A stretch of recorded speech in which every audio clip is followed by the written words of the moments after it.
نحمده ونصلي ونسلم على رسوله الکریم۔ السلام علیکم ورحمۃ اللہ وبرکاتہ۔ میں ہوں طارق محمود القاسمی۔ کل ہم نے جہاں پر چھوڑا تھا درس کو، آج وہاں سے اگلے مرحلے کا آغاز کرتے ہیں۔ کل میں نے یہاں پر بات ختم کی تھی کہ اللہ تعالیٰ کی جو ید ہے یہ اس کی صفت ہے بلا کیف، اور غضب اور رضا بھی اللہ تعالیٰ کی صفتیں ہیں جو کہ بلا کیف ہیں۔ آج نیا سبق شروع ہو رہا ہے۔ خلق اللہ تعالیٰ الاشیاء لا من شیء۔ اللہ تعالیٰ نے تمام اشیاء کو بغیر کسی مادہ کے پیدا کیا۔ ایسا نہیں ہے کہ ایک چیز موجود تھی مادے کی صورت میں، اس کو استعمال کر کے اللہ تعالیٰ کی ذات نے کائنات بنا دی۔ نہیں، اگر ایسا ہوگا تو پھر اللہ تعالیٰ کی ذات قدیم کے ساتھ ایک اور مادے کا قدیم ہونا ثابت ہو جائے گا۔ تو اس طریقے سے نہیں ہے، بلکہ ایسا نہیں ہے کہ اللہ تعالیٰ کے ساتھ ایک مادہ موجود تھا، آلریڈی اللہ تعالیٰ تھے، اور ایک مادہ بھی تھا جس سے اللہ تعالیٰ نے کائنات بنائی، بلکہ نہیں، جب اللہ تعالیٰ نے کائنات بنانے کا ارادہ فرمایا تو اللہ تعالیٰ جس طرح ارشاد فرماتے ہیں کہ جب اللہ تعالیٰ کسی بات کے کرنے کا فیصلہ کر لیتے ہیں تو اسے کہتے ہیں کن، ہو جا، اور وہ فیکون، بس وہ ہو جاتا ہے۔ تو اللہ تعالیٰ نے کسی مادے سے کسی شے کی تخلیق نہیں کی، بلکہ اللہ تعالیٰ نے اس کو اپنے قدرت کاملہ سے پورا کیا۔ وَكَانَ اللَّهُ تَعَالَى عَالِمًا فِي الْأَزْلِ بِالْأَشْيَاءِ قَبْلَ كَوْنِهَا وَهُوَ الَّذِي قَدَّرَ الْأَشْيَاءَ وَقَضَاهَا۔ اور اللہ تعالیٰ عالم تھے تمام اشیاء کے بارے میں ازل سے، ان کے پیدا ہونے سے پہلے۔ اور اس کس طریقے سے مطلب ہے کہ اللہ تعالیٰ کو یہ پتہ تھا کہ طارق محمود کو جب میں بناؤں گا تو وہ کیسا بنے گا۔ اللہ تعالیٰ کو یہ پتہ تھا کہ جب میں 7 آسمان بناؤں گا تو ان 7 آسمانوں کی ترتیب اور ترکیب کیسے ہوگی۔ اللہ تعالیٰ کو پتہ تھا زمین کیسی ہوگی اور کس طرح بنے گی، سورج کس طرح کا ہوگا اور کیسا ہوگا۔ یعنی جس طرح ہم آج سورج کو دیکھتے ہیں، اللہ تعالیٰ بنانے سے پہلے جانتے تھے سورج ایسا ہوگا۔ اس طرح ہم زمین کو دیکھتے ہیں، اس کائنات کو دیکھتے ہیں، اللہ تعالیٰ جانتے تھے کہ کائنات کیسی ہوگی۔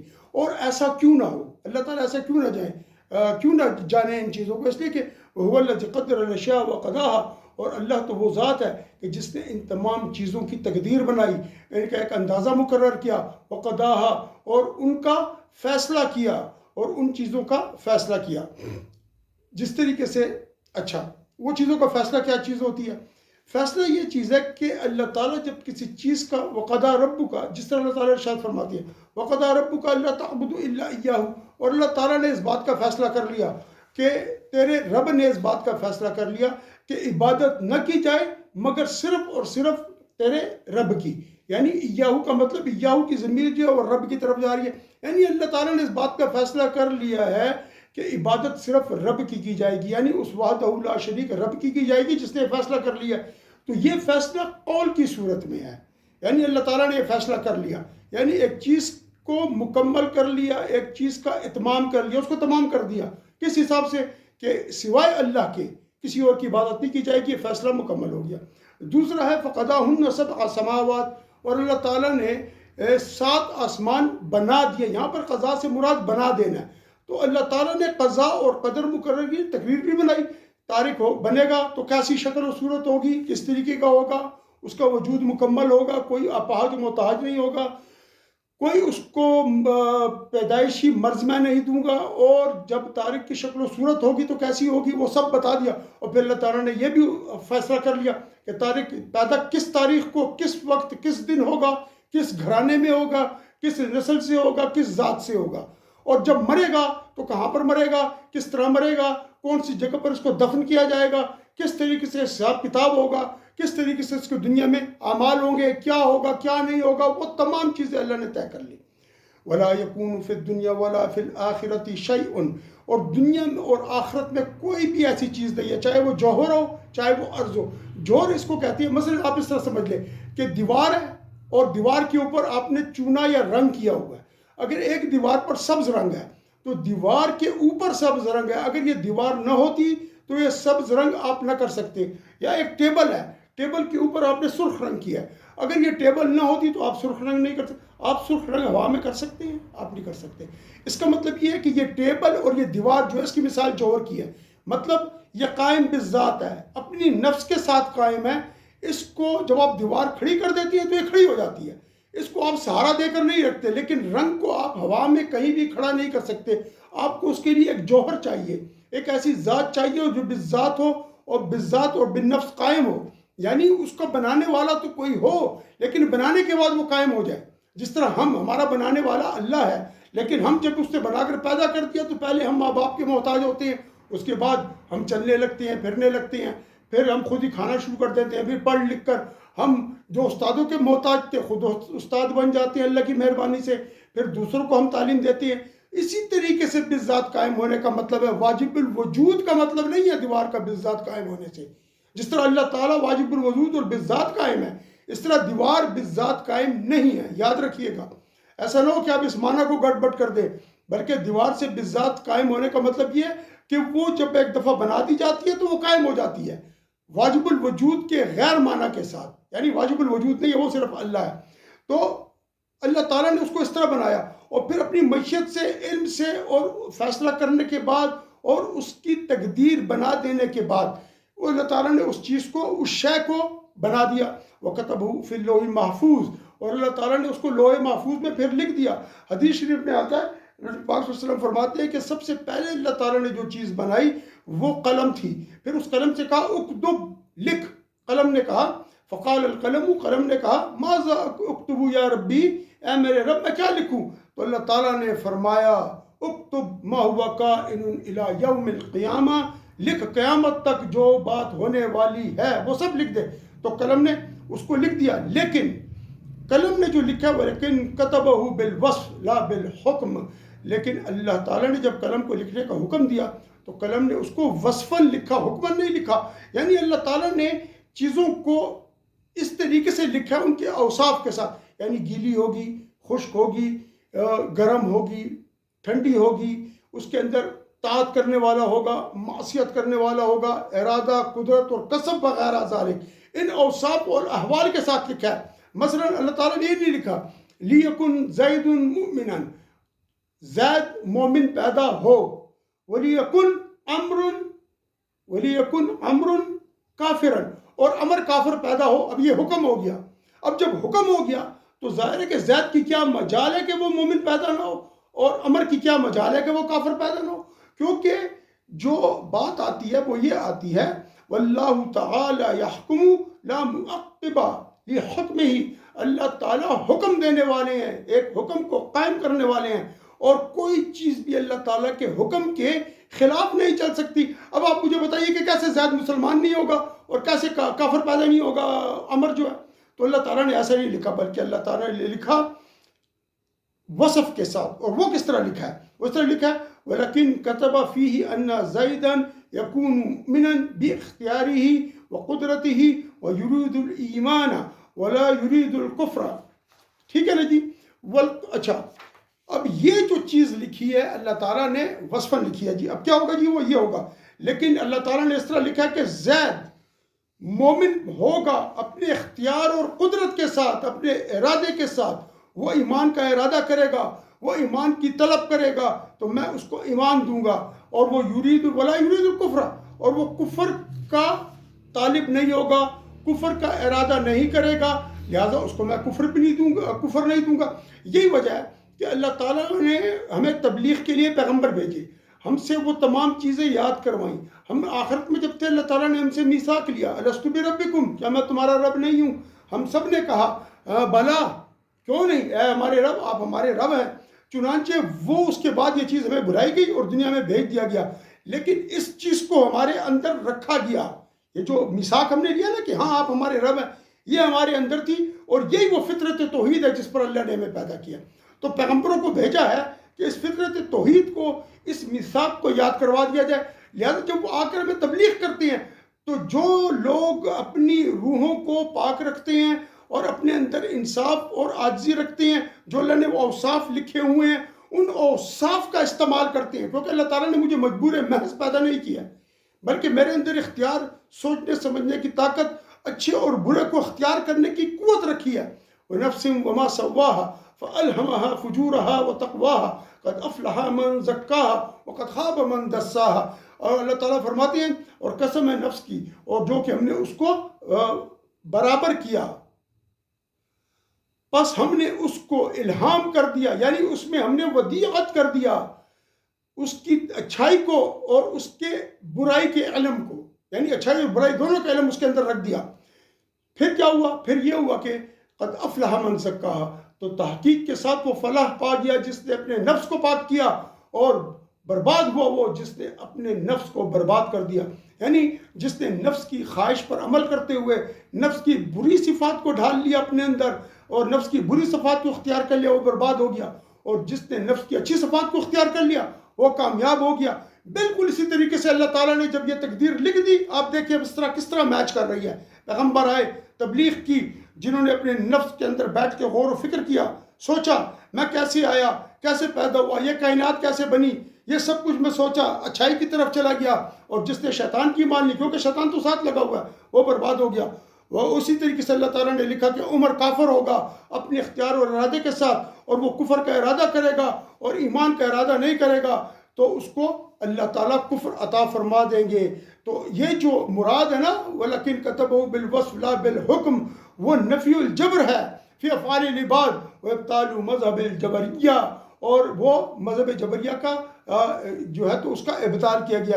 مطلب یہ کہ اللہ تعالیٰ نے فرمایا کہ میں نے انسان کو کھلا ارادہ اور اختیار دیا ہے، وہ اپنے ارادے و اختیار کو استعمال کرو۔ یہ اللہ نے لکھا ہے نا کہ زید اپنے ارادے و اختیار سے مسلمان ہوگا، عمر اپنے ارادے و اختیار کو استعمال کر کے کافر ہوگا، یعنی جبر نہیں کیا جائے گا۔ ایک مذہب ہے جبریہ، مذہب فکر جبری ہے، وہ کہتا ہے ہم مجبور محض ہیں، اللہ نے ہمیں پیدا کر دیا اور ہمیں جو ہے تو کسی کو مسلمان، کسی کو کافر، کسی کو جنتی، کسی کو دوزخی بنا دیا۔ میں ایک عام سوال کرتا ہوں آپ لوگوں سے، اسپیشلی اہل سنت والجماعت سے خصوصاً، اور تمام باقی فرقوں سے عمومی طور پر، کیا آپ لوگ جب اپنا کوئی نوکر رکھتے ہیں، آپ اس نوکر سے کہتے ہیں کہ یہ گلاس لے کر توڑ دو، اور وہ جب توڑ دے تو آپ اس کو مارنا شروع کر دیں، تو نے گلاس کیوں توڑا ہے؟ اس کو بولتے ہیں جبر، ایک زبردستی کام کروا کے اگلے کو سزا دی جائے۔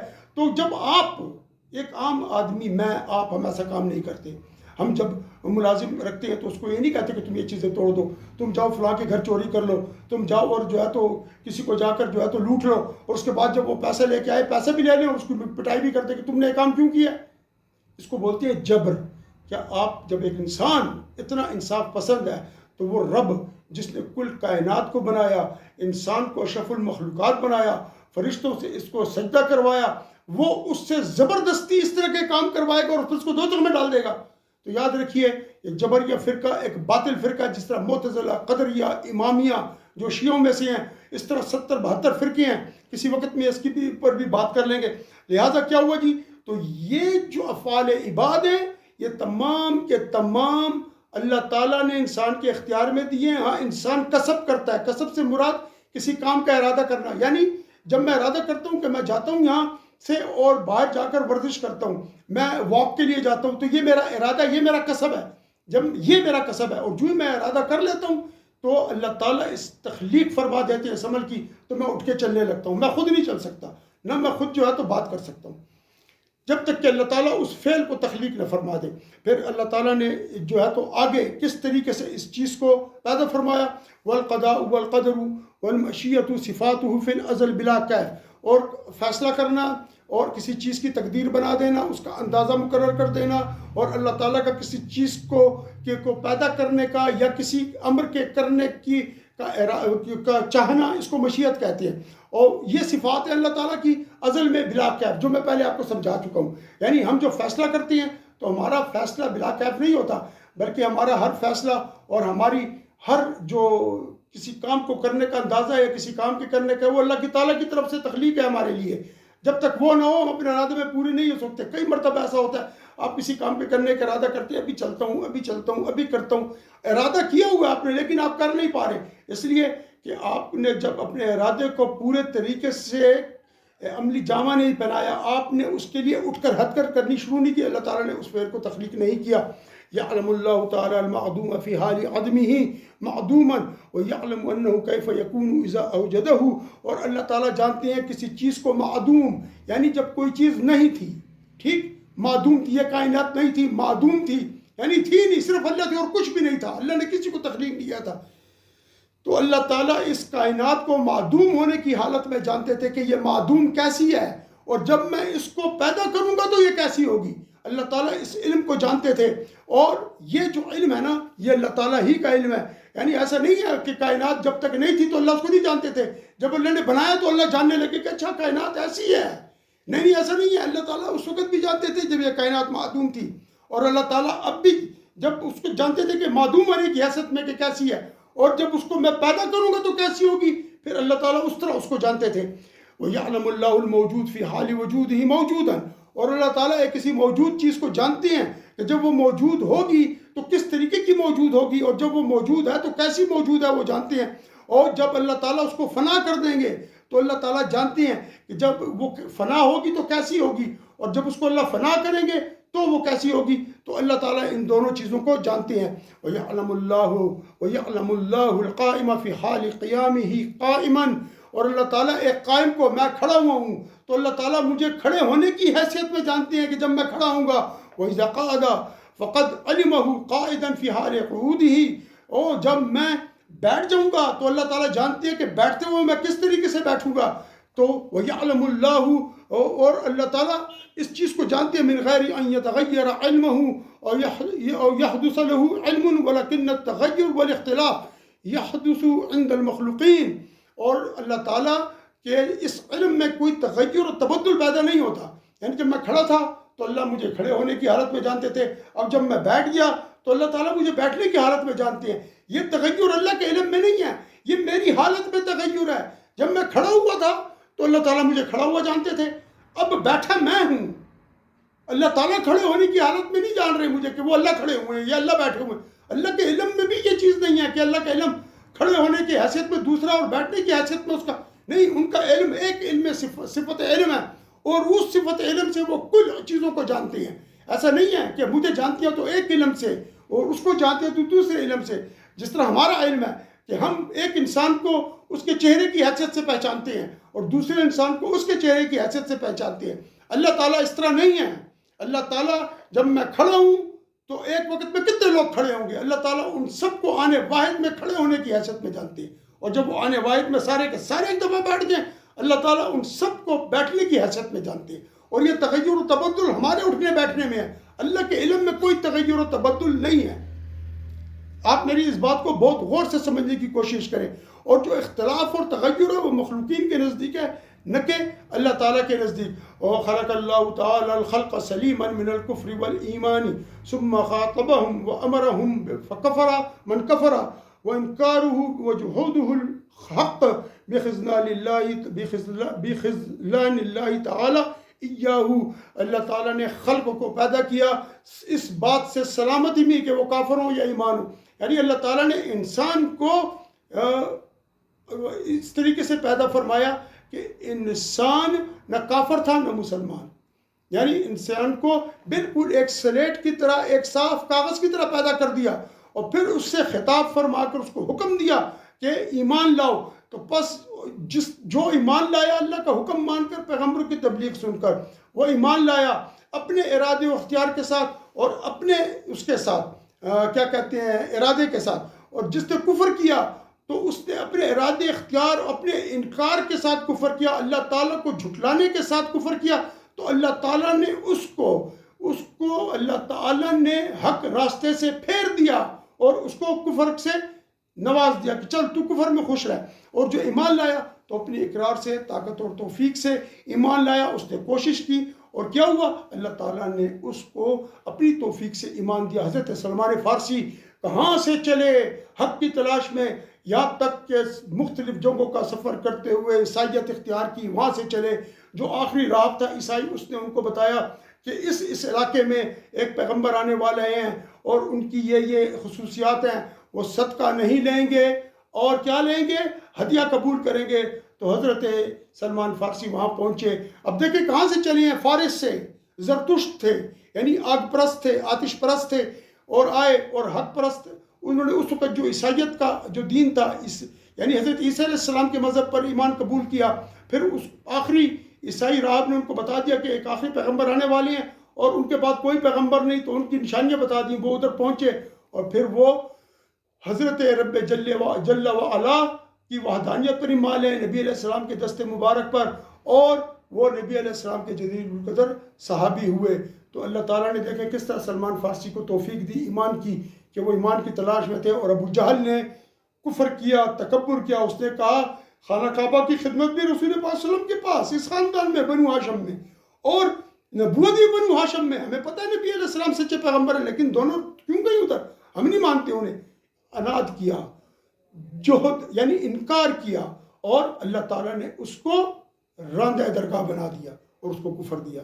آخر میں آپ سے وہی التجا ہے کہ چینل کو سبسکرائب کر لیں، اس کو جو ہے تو بیل آئیکن کو بھی پریس کر دیں، اس کو شیئر کریں، کمنٹس کریں، اور ساتھ دیں جو مشکل اس معاشرے میں پیدا ہو چکی ہے، کیونکہ کل ہو سکتا ہے میں ان چیزوں پر کل سے 8-3 لیکچر میں نے لے لیے ہیں، تو اس کے بعد میں اب ایک ایسی بات کے اوپر آؤں گا جس پر ایک بدبخت نے کہا کہ نبی پاک صلی اللہ علیہ وسلم کو اپنے انجام کا پتہ نہیں تھا۔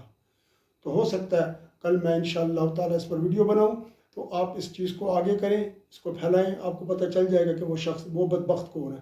اللہ تعالیٰ ہمیں اور آپ کو دین، ایمان اور اس کی روشنی کے اندر زندہ رکھے، نبی پاک صلی اللہ علیہ وسلم کی کامل اتباع عطا فرمائے، نبی پاک صلی اللہ علیہ وسلم کی کامل سنت پر عمل کی توفیق عطا فرمائے۔ اللہ ہمارا اور آپ کا حامی و ناصر ہو۔ السلام علیکم ورحمۃ اللہ وبرکاتہ، وصلی اللہ تعالی علی خیر خلقہ ونور عرشہ محمد وعلی آلہ وصحبہ اجمعین برحمتک یا ارحم الراحمین۔